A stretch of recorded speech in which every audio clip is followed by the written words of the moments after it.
खबरों के इस दौर में कई ऐसी खबरें होती हैं जो तनाव और नाउमीदी के बीच इंसानों के हौसले बढ़ाती हैं और उत्साह के साथ बेहतर जीवन जीने की प्रेरणा देती हैं। इस खास कार्यक्रम में हमारी कोशिश भी ऐसी ही खबरें दिखाने की है जो है जरा हटके। उत्तर प्रदेश और बिहार से उड़ी एक अफवाह ने भिलाई का नजारा बदल दिया। कोरोना वायरस को देवी मानकर महिलाओं ने उन्हें खुश करने के लिए पूजा पाठ शुरू कर दिया।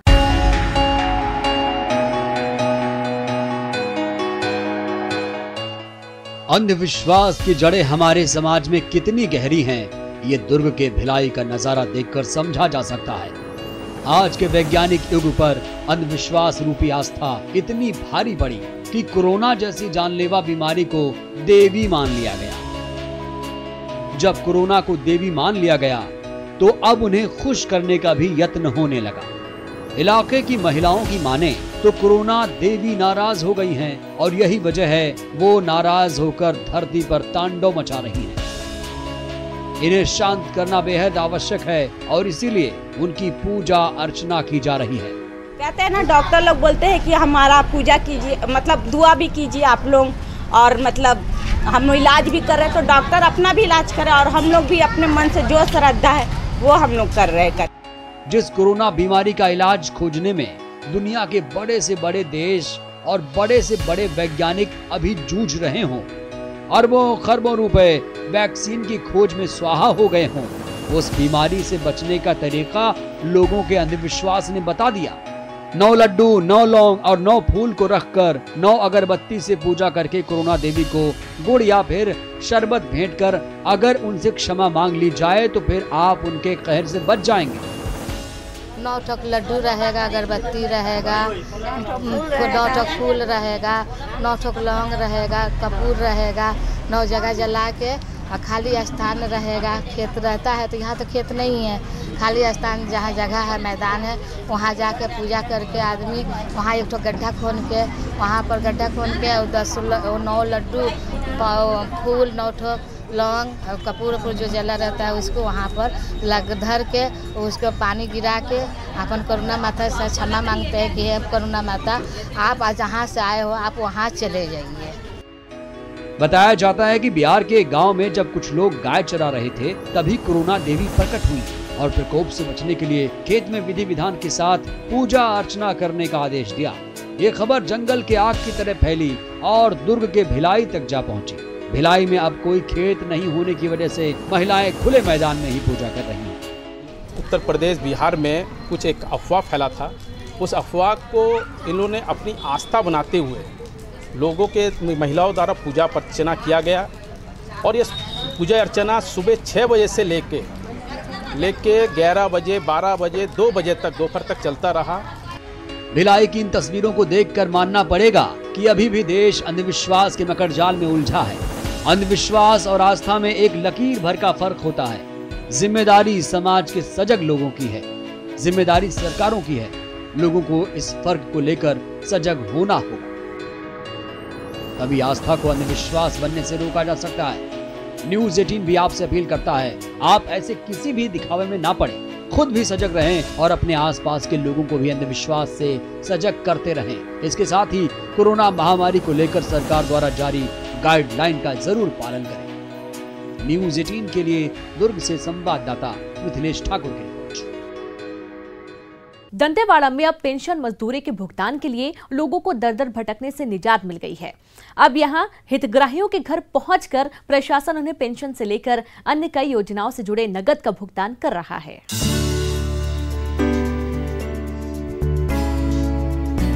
दंतेवाड़ा के आदिवासियों और निवासियों को कलेक्टर दीपक सोनी की पहल खूब भा रही है। दरअसल कलेक्टर की पहल पर बैंक संगवारी तुमचो द्वार का शुभारंभ हुआ।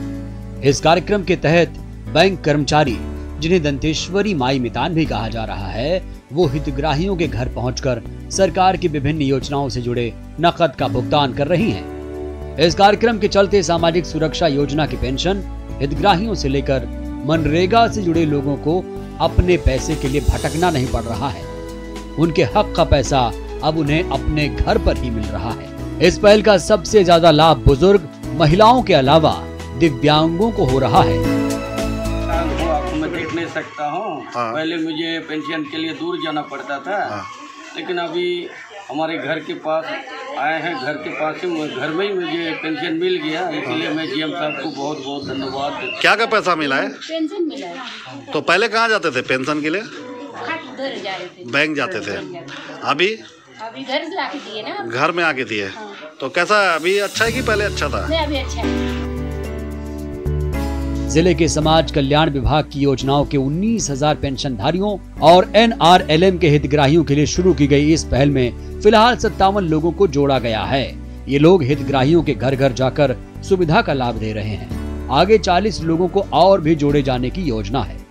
कार्यक्रम के तहत अब तक 914 घरों में संपर्क कर 740 हितग्राहियों को 5,36,800 रुपए की राशि दी जा चुकी है। इसका फ़ायदा ये है कि इस क्षेत्र में बैंक बहुत दुरुस्त है। कई बार लोगों को 5-10 किलोमीटर 15 किलोमीटर जाना पड़ता है बैंक में, ब्रांच में, तो अब वो उनको आवश्यकता नहीं होगी। तो कैसे फाइनेंशियल सर्विसेज जो है, वित्तीय सेवाएं हम लोगों के द्वार तक पहुंचा सके, उसके लिए ये पहल की गई है। और अभी काफ़ी अच्छा इसका रिजल्ट आ रहा है, लोगों को काफ़ी अच्छा रुझान प्राप्त हो रहा है।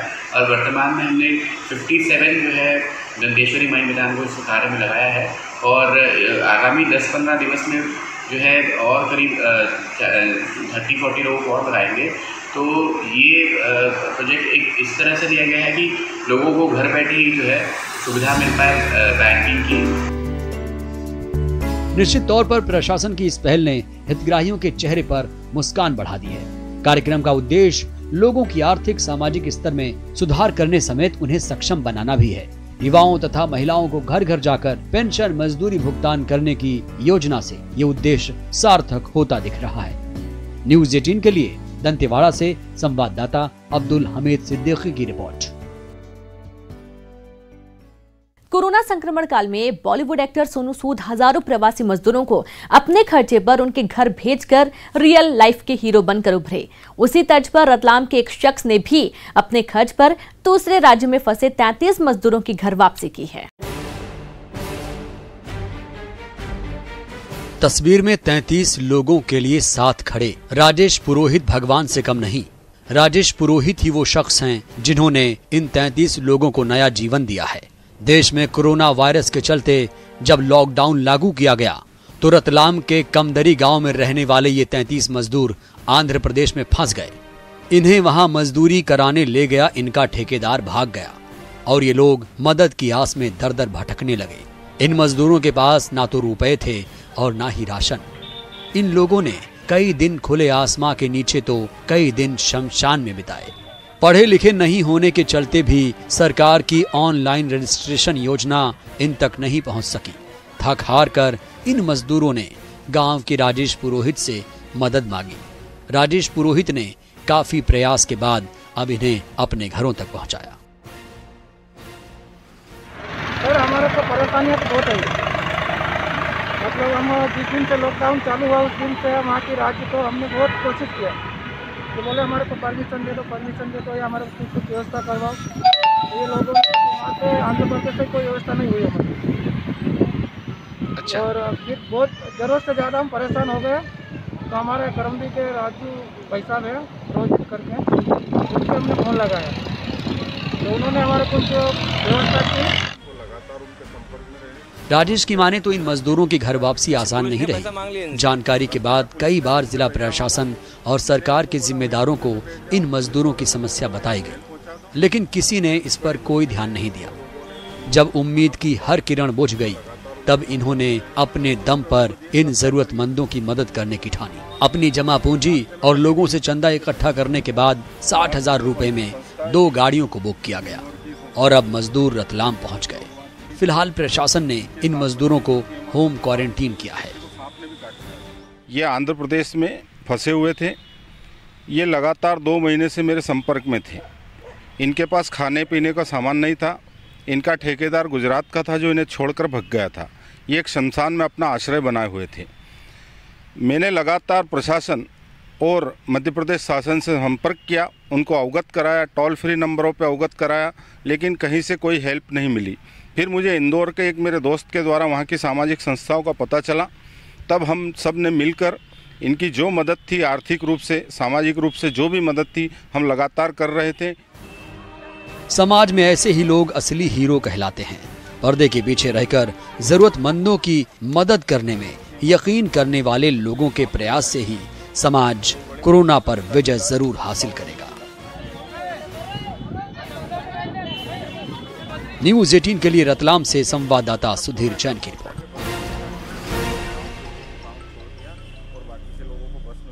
कोरोना पर काबू पाने के लिए आयुर्वेद में भी कवायद जारी है। जयपुर का राष्ट्रीय आयुर्वेद संस्थान कोरोना के पॉजिटिव मरीजों पर क्लिनिकल ट्रायल शुरू करने जा रहा है।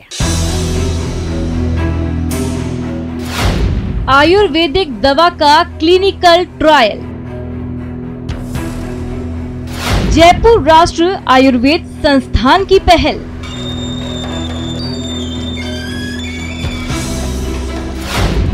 कोरोना पॉजिटिव मरीजों को मिलेगी राहत।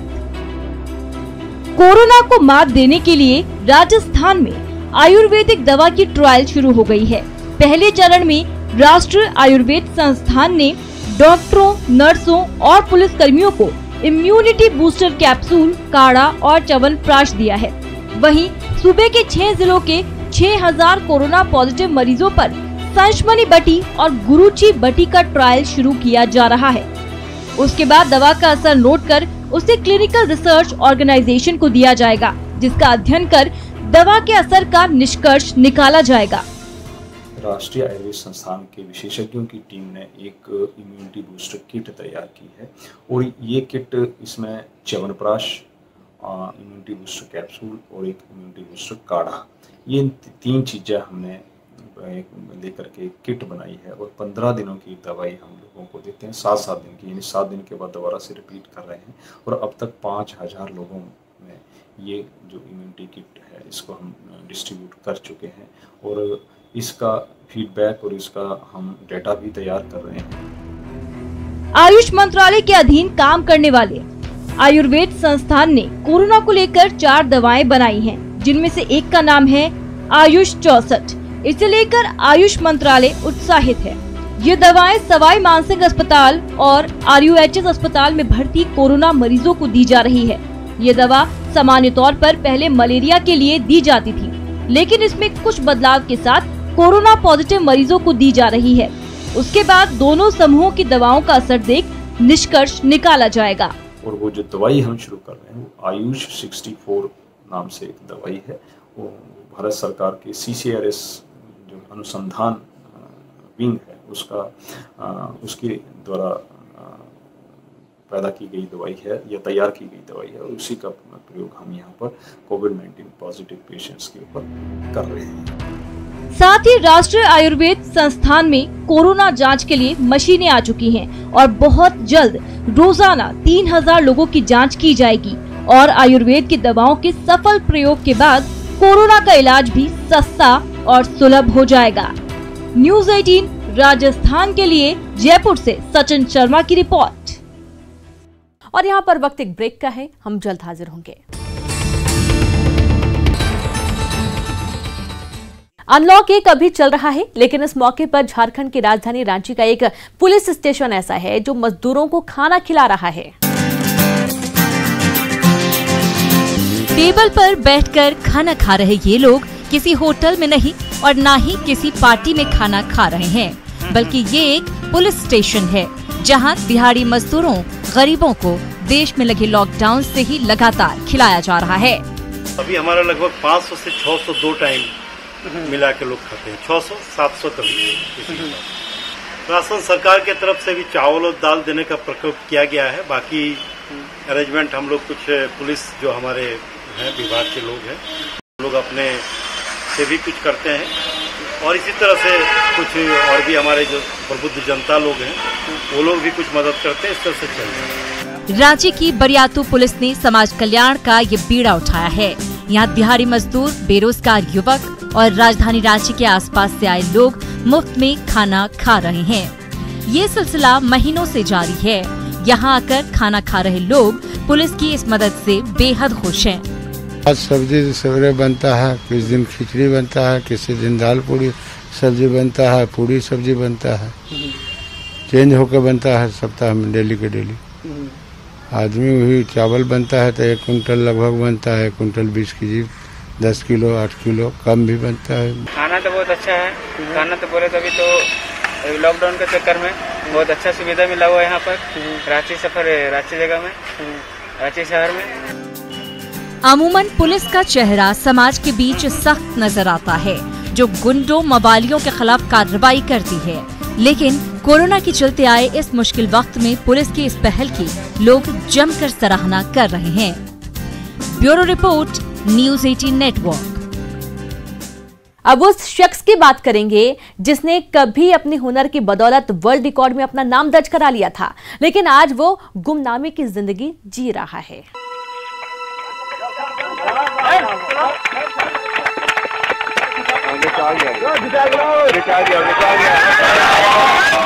एक साथ 3-3 ट्रकों को दांत से खींच लेना, ये वो हुनर जिसकी बदौलत ये शख्स कभी लोगों के दिलों पर राज करता था।